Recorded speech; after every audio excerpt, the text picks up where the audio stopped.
Hello! We need to talk about the crispy viral onion ring chips recipe that is sweeping the internet.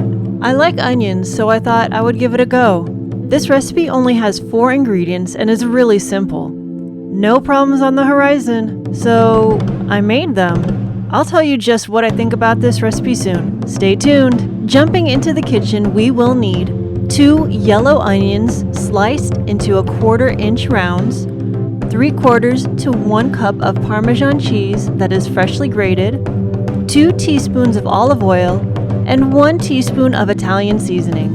We'll start by preheating the oven to 400 degrees Fahrenheit. We'll line a baking sheet with parchment paper and set it aside. Spread your grated Parmesan cheese in an even layer on your baking sheet.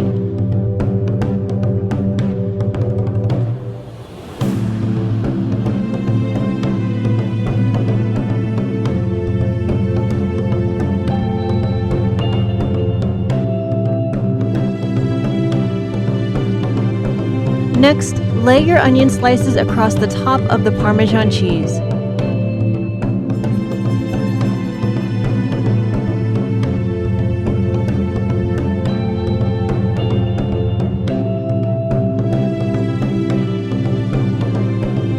Brush your onion slices with olive oil and then sprinkle them with Italian seasoning.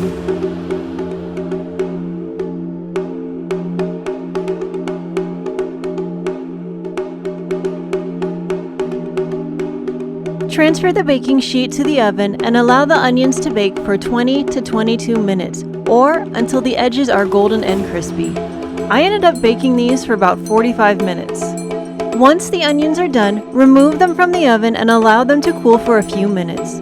Then, lift the onion chips off of the parchment paper.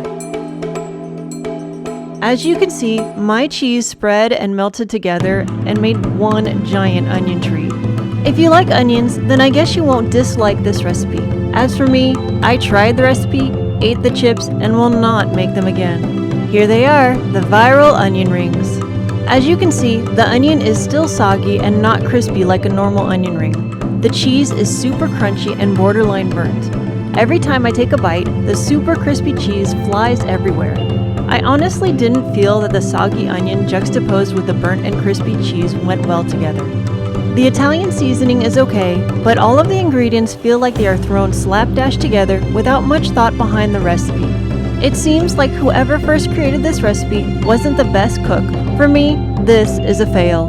If you are brand new to cooking and have 0 cooking skills, this recipe is for you. It is idiot-proof. However, if you want flavor and a recipe that you'll make again and again and actually enjoy, look elsewhere. In other words, if you want to follow along with this social media trend, then have a go at this recipe. But I'm warning you, you will be disappointed. If you tried this recipe, let me know if you think it's a complete fail too.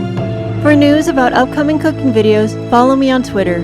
Thanks for watching. See you next time.